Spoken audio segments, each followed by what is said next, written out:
The year was 2347, and humanity had finally reached the stars. After centuries of dreaming and decades of hard work, humans had built 12 colony worlds beyond their home solar system.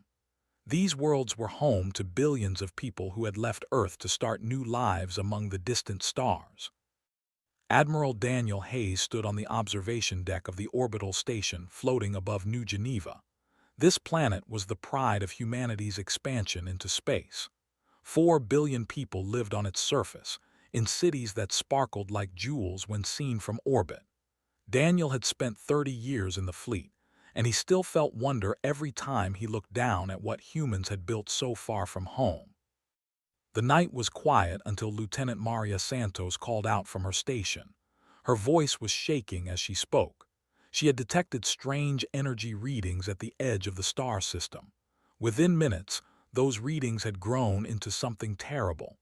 Over 8,000 alien warships were entering the system, and they were not answering any calls for communication.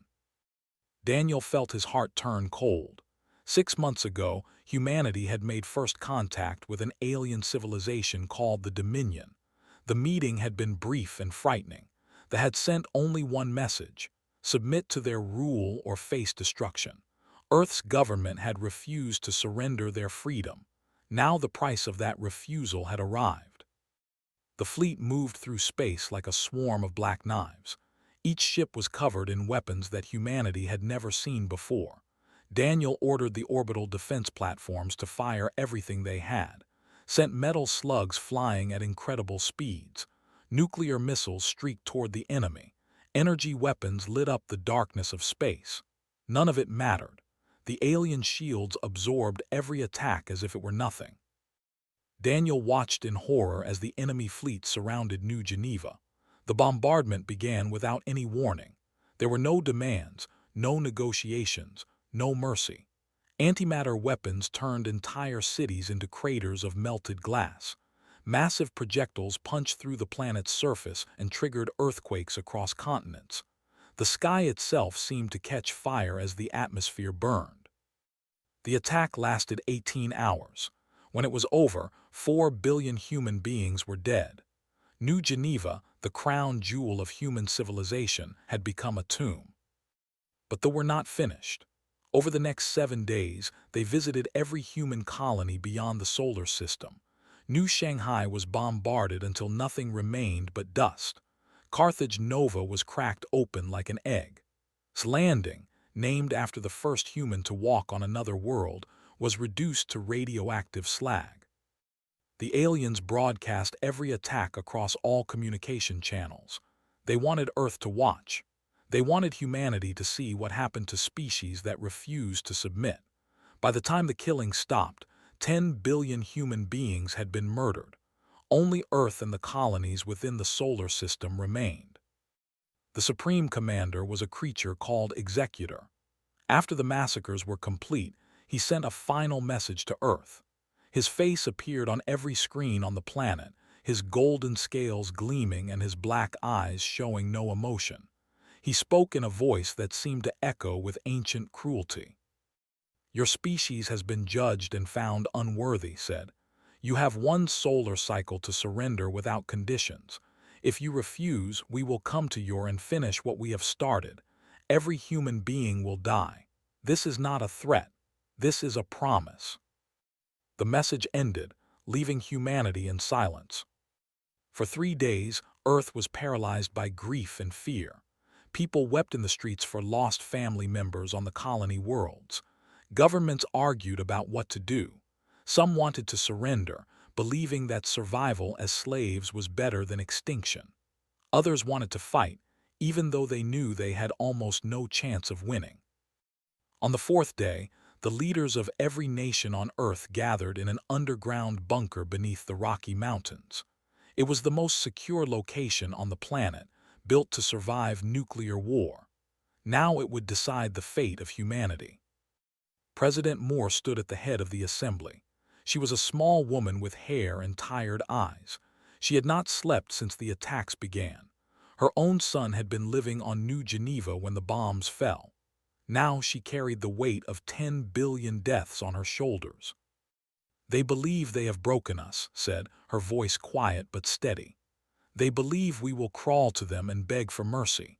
They think we are weak because we are young and our technology is primitive compared to theirs. They are wrong. She looked around the room at the faces of presidents, prime ministers, generals, and scientists. Some were crying, some were angry, all were afraid. But beneath the fear she could see something else, something harder, something dangerous. We will not bow, continued. We will not surrender our freedom or our dignity. They have killed 10 billion of our people, our children, our parents, our friends, and they expect us to kneel. Her voice rose. No, we will make them regret the day they ever heard the name humanity. The vote was taken. Every nation voted the same way. For the first time in human history, Earth spoke with one voice. The answer to the ultimatum would be war. General Cole stepped forward. He was a tall man with a face like carved stone. He had commanded Earth's defense forces for 15 years, and he had never lost a battle. But he had also never faced an enemy like this. They had technology that made human weapons look like toys. Their empire had existed for 40,000 years. They had conquered or destroyed over 200 species. But Cole was not afraid. He was angry, and anger, properly focused, could become the most powerful weapon in the universe.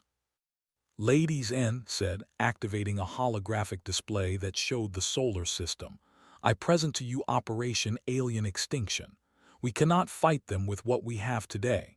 Their ships are faster, their weapons are stronger, and their numbers are greater. But we have something they do not have. He paused, letting the words sink in. We have nothing left to lose, and we have the will to do whatever it takes for as long as it takes to make them pay for what they have done.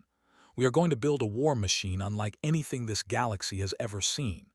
We are going to study them, learn their weaknesses, and create weapons that will tear their empire apart. And when we are ready, we are going to hunt them down and destroy them. Every ship, every soldier, every world that supported their campaign of murder. The room was silent. Then slowly people began to nod. The fear was still there, but it was being replaced by something else. Determination, purpose, hatred. Cole looked at the holographic display, at the tiny blue dot that represented Earth, the last home of humanity, the place where revenge would be born. They gave us one solar cycle to surrender, said. We are going to give them something else. We are going to give them a decade. And at the end of that decade, we are going to show them what happens when you try to exterminate the human race. The war for survival had begun. The first 3 years after the massacre were the darkest time in human history. Earth had become a world of mourning, but it was also becoming something else. A fortress, a factory, a place where revenge was being built piece by piece. Every resource on the planet was directed toward a single goal: survival and payback. Factories that once made cars now made weapons. Universities that once studied art and philosophy now focused on physics and engineering. Mines worked around the clock to pull metals from the ground. Every man, woman, and child who could contribute was put to work. Doctor led the scientific effort from a massive underground complex beneath the Nevada desert. She was 63 years old with white hair and hands that shook from too much coffee and too little sleep. Before the war, she had been a theoretical physicist studying the nature of space and time. Now, she commanded a team of 12,000 scientists with one mission: figure out how technology worked and build something better. Had lost her entire family on New Geneva. Her husband, her daughter, and her two had all been killed in the first wave of bombardment. She never talked about them. She never cried. She just worked, sometimes for days without rest, driven by a cold fury that burned inside her like a star. They have been using subspace field technology for thousands of years, explained to the military leaders during one of her briefings. Their weapons, their engines, their shields, all of it depends on manipulating the fabric of space itself. We need to understand this technology, and then we need to surpass it. It seemed impossible. They had 40,000 years of advancement on humanity, but in her team were not trying to match them. They were trying to find shortcuts, to make discoveries that would let humanity leap ahead. Desperation was a powerful motivator for innovation. Director Samuel was in charge of the manufacturing effort. He was a former business executive who had run some of Earth's largest corporations. Now he ran something much bigger, the entire industrial output of the planet. Under his direction, every factory, every shipyard, every assembly line was converted to wartime production. Samuel also oversaw the construction of underground cities. If they decided to attack Earth before humanity was ready, the population needed to be protected. Massive caverns were dug beneath mountains and deserts, capable of housing billions of people. The surface of Earth was transformed into a maze of hidden bunkers, camouflaged launch sites, and defensive installations. Meanwhile, they grew lazy and overconfident. They had established a blockade around the solar system, with patrol ships watching for any human vessels. Occasionally, they would send ships to destroy a satellite or a space station, just to remind humanity of their power. But they did not invade. They did not finish the job. Executor believed that humanity would eventually surrender. He thought that hunger and despair would break their spirit. He could not imagine that the primitive creatures he had tried to exterminate were building an army beneath his feet. In the fourth year, his team achieved their first major breakthrough. They called it the Fury Drive. This new engine could move ships through space 3 times faster than anything they had. A journey that would take the enemy fleet a month would take human ships only days. 6 months later came the second breakthrough, graviton warheads. These weapons worked by creating concentrated points of gravity so intense that they tore matter apart at the molecular level. Shields, which could stop nuclear weapons and energy beams, were useless against them. The warheads simply pulled enemy ships apart like wet paper. "We tested it on a captured patrol vessel," reported to General Cole, who had been promoted to admiral and given command of all military forces. The ship was torn into particles in less than 2 seconds. Their shields did nothing. Admiral Cole watched the recording of the test. A slow smile spread across his weathered face. It was the first time anyone had seen him smile since the massacre. "Beautiful," he said. "Absolutely beautiful." By the 5th year, the first new human warships began to roll off the production lines. These were not the clumsy vessels that they had destroyed so easily. These were killing machines, designed from the ground up for one purpose: the destruction of alien life. Captain Benjamin Price was chosen to command the first ship. He was a survivor of the New Geneva massacre, one of only 800 people who had escaped the orbital station before it was blown apart. His wife and 2 young daughters had not escaped. They had been on the surface when the bombs fell. Benjamin never spoke about his family. He never showed emotion at all anymore. But everyone who served with him could see the cold fire burning behind his eyes. He had lived for 5 years with a single purpose: to make the pay for what they had taken from him. The ship was called Vengeance, and it was the first of what would become the Extinction-class battle cruisers. 2 kilometers long, covered in metamorphic armor that could repair itself, and armed with enough graviton warheads to crack a moon. When Benjamin first stepped onto the bridge, he ran his hand along the dark metal of the console. "Hello, beautiful," he whispered. "We have work to do." By the 7th year, humanity had built 300 Extinction-class battle cruisers. They also had thousands of smaller vessels, fast attack ships, stealth fighters, troop transports, and bombers. An entire military force had been created in secret, hidden beneath the surface of Earth and the moons of the outer planets. The still suspected nothing. Their patrol ships continued to disappear when they ventured too close to Earth, but the Dominion assumed these losses were due to accidents or equipment failures. The idea that humanity could destroy their advanced vessels was unthinkable. In the 8th year, Admiral Cole began offensive operations. Small strike teams, operating in captured ships, started hitting supply lines and isolated outposts at the edge of Dominion space. They left no survivors and no evidence. The attacks were designed to create fear and confusion while gathering intelligence about enemy defenses. The ninth and 10th years were devoted to final preparations. More ships were built. Millions of soldiers were trained in zero-gravity combat. Weapons were stockpiled. Battle plans were refined again and again until every officer knew them by heart. On the 10th anniversary of the New Geneva Massacre, Admiral Cole stood before the assembled fleet. 3,000 warships hung in the darkness of space, their running lights creating a constellation of red and white points. 50 million soldiers waited in their ships, ready to fight and die for humanity. Cole's voice was broadcast to every vessel, every soldier, every civilian watching on screens across Earth. 10 years ago, they murdered 10 billion of our people, Cole said. They called us primitive. They called us animals. They told us to kneel and accept extinction. For 10 years, we have been silent. For 10 years, we have let them believe they had won. His voice hardened into something cold and sharp. That ends today. He paused, letting the moment stretch. Today we begin Operation Alien Extinction. We are going to hunt down the Dominion and we are going to destroy them. We will show no mercy because they showed us none. We will accept no surrender because they offered us none. We will not stop until their empire is ashes and their species is broken. For our fallen, for our future, for humanity. 3,000 engines ignited as one. The fleet that had been forged in grief and fury surged forward toward the stars.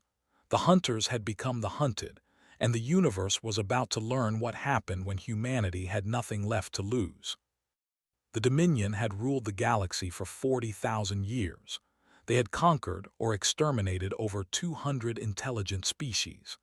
They controlled 9,000 star systems and commanded a fleet of over 1 million warships. In all their long history, no enemy had ever truly challenged their supremacy. They had never faced anything like humanity. The first target was a military outpost located at the edge of space. It was a massive installation defended by 200 warships and protected by orbital weapons platforms that could destroy entire fleets. They considered it unbreakable. Admiral Cole divided his forces into 3 groups. The first group, led by Captain Benjamin Price on the Vengeance, would attack the enemy fleet and draw their attention.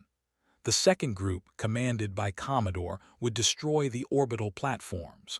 The third group, under Cole himself, would deliver the final blow. Benjamin's strike group dropped out of faster-than-light travel directly in front of the fleet. The enemy commanders had never seen ships move so fast or appear so suddenly. Before they could even understand what was happening, graviton warheads were already tearing through their formation. "All weapons fire," Benjamin ordered from the command chair of the Vengeance. His voice was calm, almost peaceful. After 10 years of waiting, he was finally doing what he had been born to do: kill them all. The ships tried to fight back. Their energy weapons lashed out at the human vessels, scoring hits on armor that simply flowed and healed itself within seconds. Their missiles were shot down by point defense systems that tracked and destroyed hundreds of targets at once. Their shields, which had protected them against every enemy offered no defense against weapons that simply ignored them. Strike Group hit the orbital platforms from below, using the planet's own mass to hide their approach. Her ships were smaller and faster than Benjamin's battlecruisers, designed for precision attacks against hardened targets. Each platform was destroyed with surgical accuracy before it could fire a single shot. "Platform 7 is down," reported Lieutenant Commander Nash from the weapons station, moving to Platform 8. "Good work," replied. "Keep the pressure on. Don't give them time to regroup." When Admiral Cole's main fleet arrived, the battle was already won. 200 warships had been reduced to clouds of expanding debris. The orbital platforms were dark and silent. The enemy garrison on the surface of the planet was defenseless. 50,000 human soldiers descended from orbit in drop pods that screamed through the atmosphere like falling stars. They hit the ground with weapons firing and did not stop. They were tall and strong, with scales that could stop bullets and claws that could tear through metal. But they had grown soft and overconfident after thousands of years without a real challenge. The human soldiers were not soft. They wore powered armor that made them stronger and faster than any warrior. They carried weapons designed specifically to kill alien flesh, and they fought with a fury that shocked even their own commanders.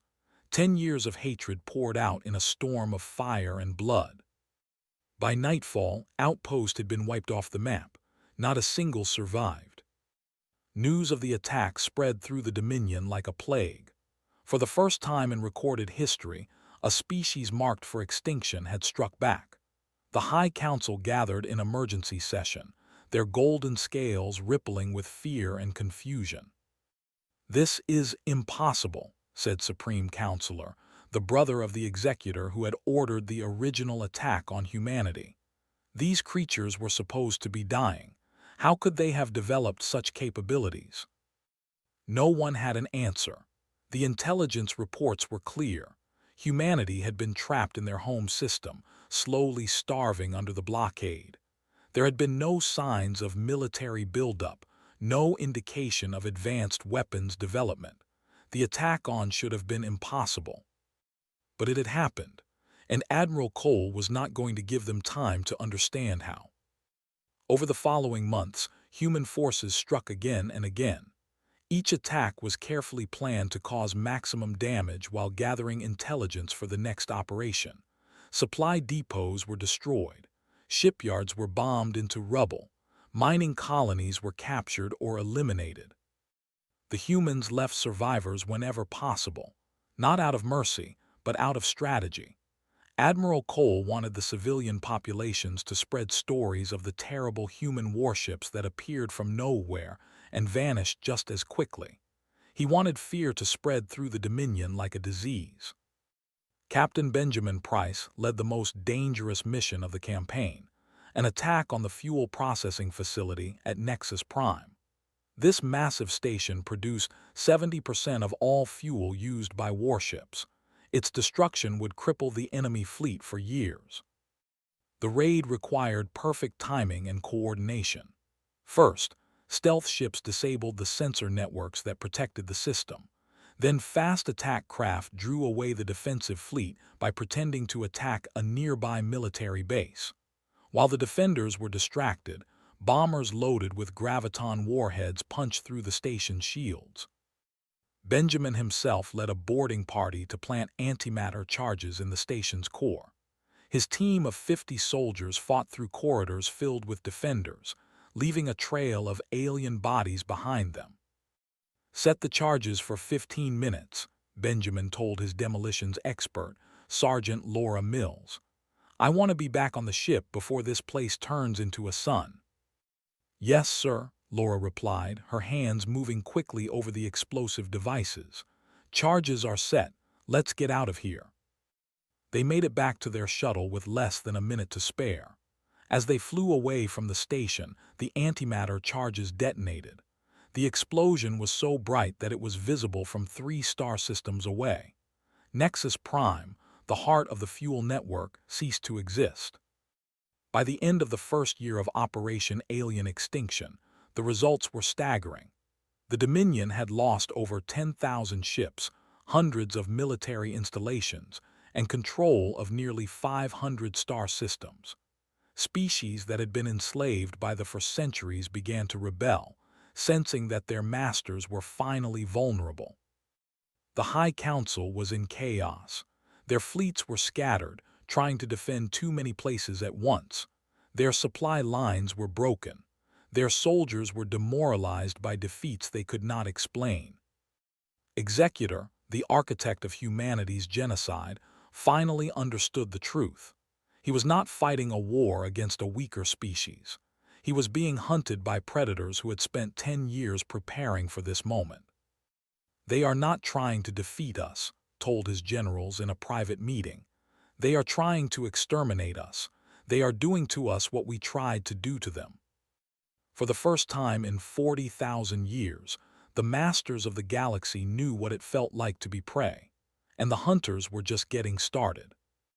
The second year of Operation Alien Extinction brought humanity to the doorstep of the Heartland. The outer territories had fallen. The supply lines had been cut. Now only the core systems remained, protected by the last great fleets of the Dominion. The Battle of the Crimson Nebula would decide the fate of both species. The nebula was a vast cloud of red and orange gas that marked the boundary of sacred space. Beyond it lay there, the center of their civilization for 40,000 years. 300 human warships gathered at the edge of this cosmic marker, preparing for the largest battle in the history of their species. Admiral Cole stood on the bridge of the dreadnought Retribution, the flagship of the human fleet. The ship was a monster nearly 5 kilometers long, bristling with weapons that could tear apart smaller vessels with a single shot. Cole had aged 10 years in the past 12 months. His hair was completely white now, and deep lines marked his face. But his eyes were still sharp, still burning with the same cold fire that had driven him since the massacre.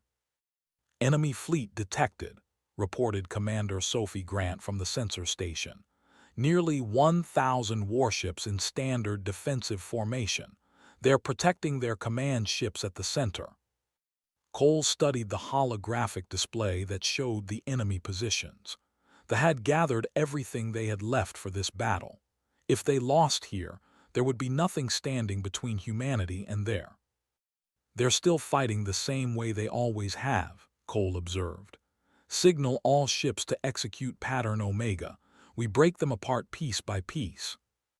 Pattern Omega was a battle plan that humanity had developed specifically to counter tactics. Instead of meeting the enemy in a straight fight, the human fleet split into dozens of smaller groups. Each group would strike a different part of the enemy formation, do as much damage as possible, and withdraw before they could respond. Death by 1,000 cuts. The battle began at dawn, as measured by ship time. Human vessels screamed into the nebula from every direction, their weapons blazing. Graviton warheads tore through shields and ripped ships apart. Energy beams sliced through armor that had never been penetrated before. Missiles found weak points that the enemy did not even know they had. Captain Benjamin Price led his strike group directly into the heart of the enemy formation. The Vengeance had fought in 100 battles over the past year, and her crew moved with the precision of a machine. Every shot hit its target. Every maneuver was perfect. Enemy battleship bearing 047 called out Lieutenant Drake from the weapons console. "It's trying to flank us." "Target their engine section," Benjamin replied calmly. 3 warheads should do it."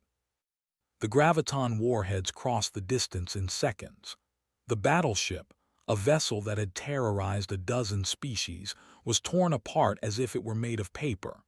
Its reactor exploded in a flash of white light, taking 2 nearby cruisers with it. The battle raged for 18 hours.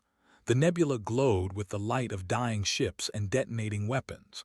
Clouds of debris formed where fleets had clashed. The red and orange gases were stained with the darker colors of destroyed vessels and spilled fuel.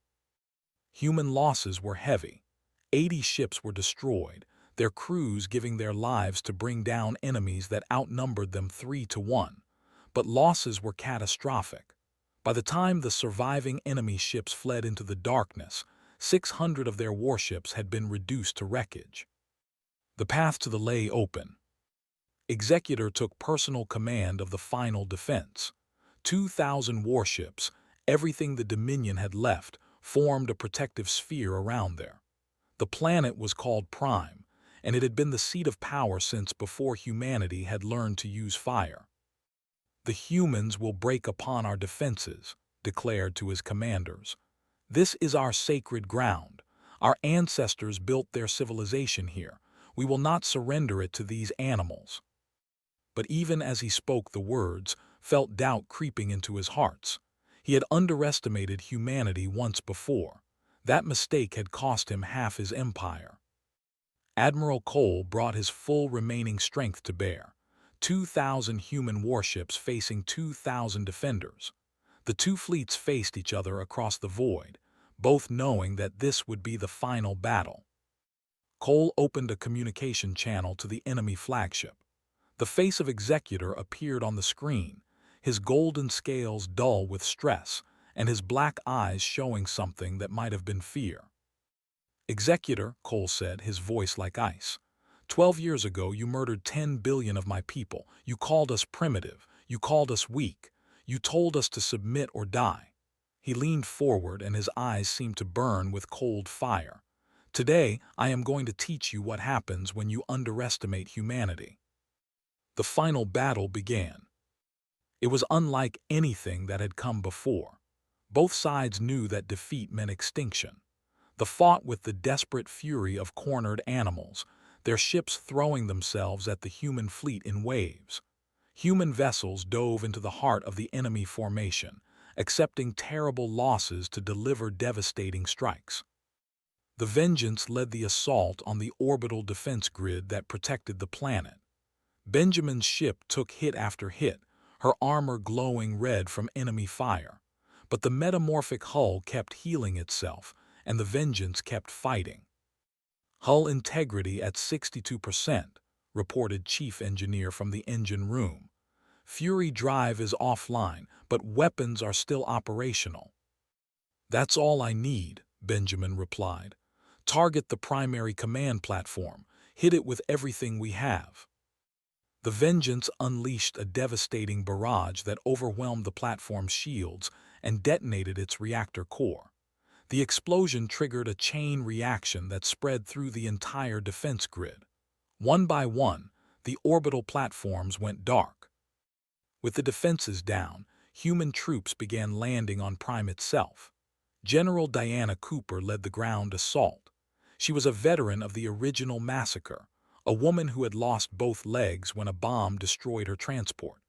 Now she walked on mechanical limbs that were stronger than the originals, and she had spent 12 years dreaming of this moment.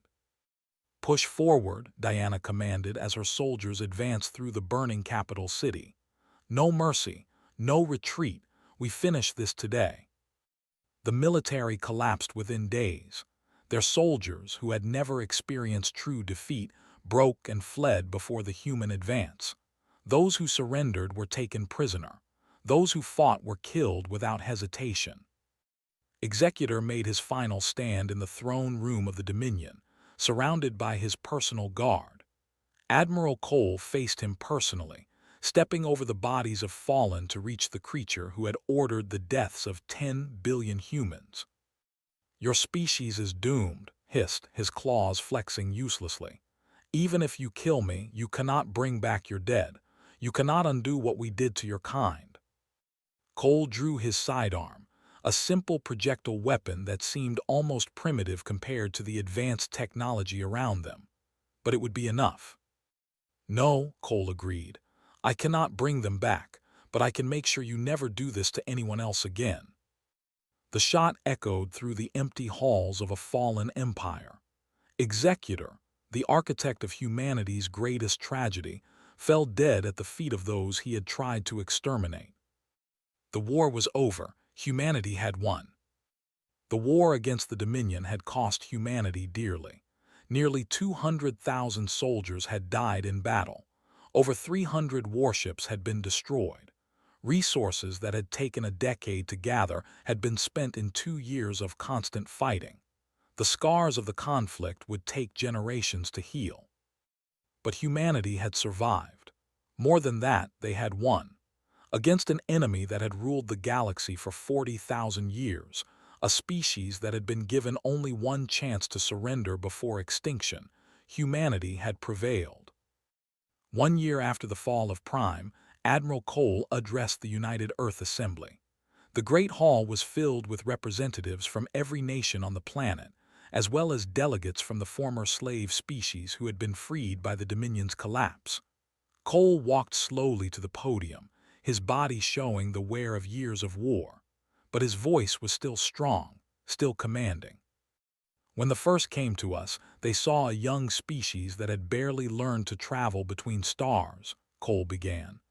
They saw what they considered to be primitive creatures, unworthy of existence. They saw prey. He paused, letting the words hang in the air. They were wrong. We are not prey. We never were. What we are is survivors, fighters, a species that refuses to accept extinction, no matter how powerful the enemy or how hopeless the odds. We paid a terrible price for our survival. 10 billion of our people died in the massacre. 200,000 more gave their lives in the war that followed.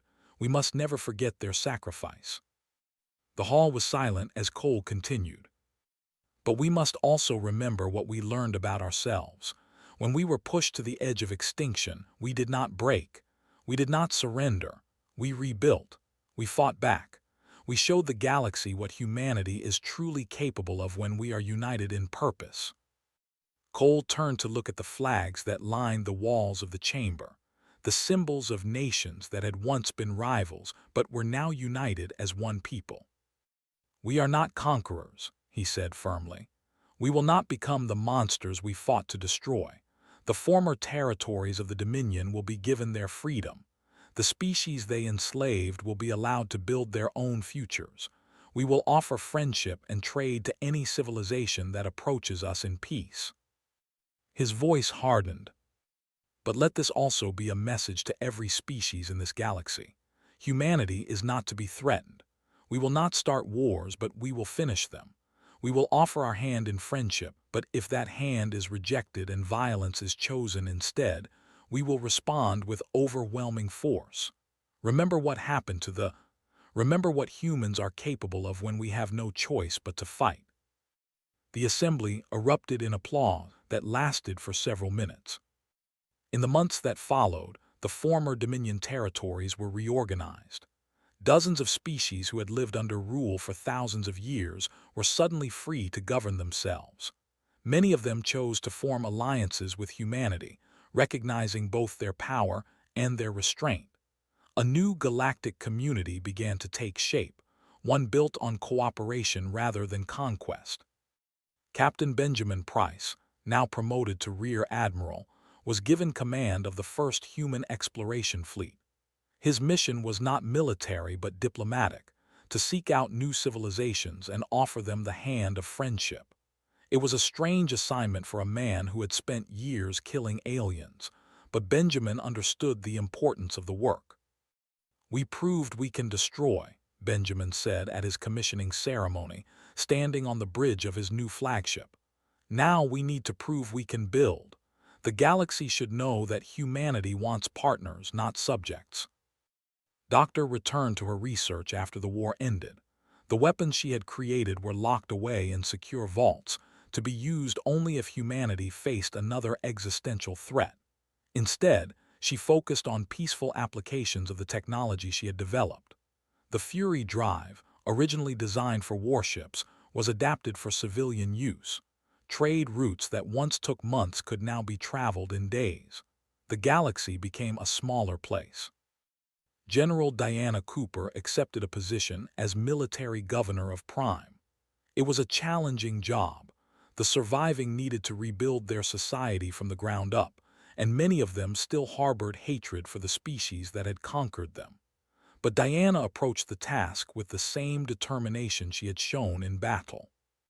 "They tried to exterminate us, and we defeated them," Diana explained to her staff during their first meeting. "Now we have a choice. We can grind them into the dirt and prove that we're no better than they were, or we can show them a different way.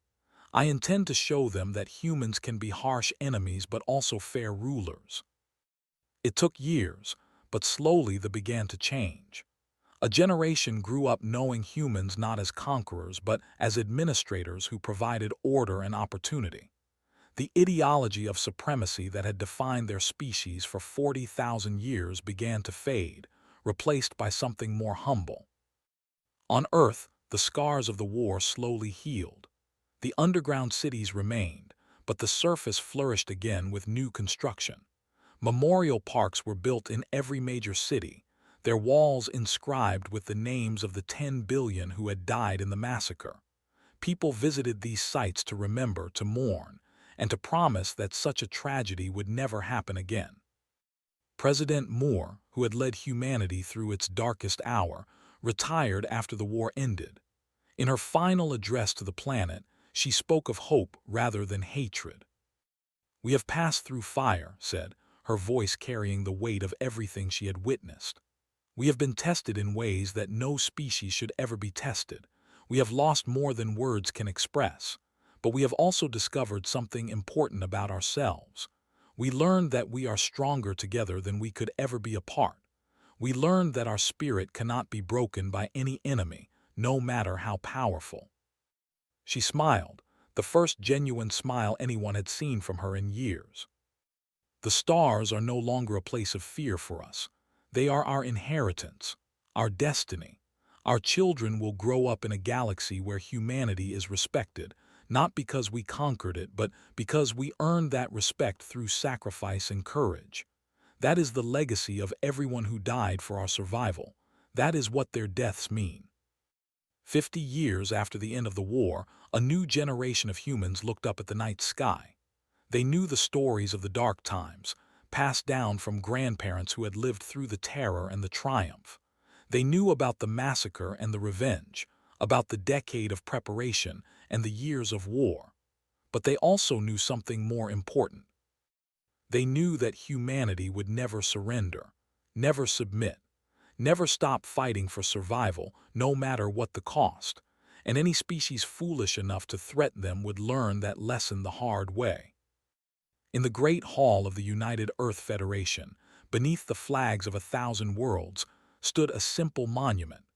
It was a black stone pillar, 3 meters tall, with words carved into its surface in every human language. Visitors from across the galaxy came to read those words and understand what they meant. The inscription read, "They tried to exterminate us. They failed. They will not be the last to try. They will not be the last to fail." The stars stretched out in every direction, endless and full of possibilities. Humanity had earned its place among them with blood and fire and an unbreakable will. The future was uncertain, as all futures are. New threats would arise. New challenges would test them. But whatever came, humanity would face it together. The species that had nearly been wiped from existence now stood as one of the great powers of the galaxy. Not as conquerors, but as survivors. Not as tyrants, but as protectors. They had learned the hardest lesson the universe could teach, that survival was not guaranteed, that peace was not permanent, and that the price of freedom was eternal vigilance. They had paid that price in full, and they would pay it again if they had to. The end.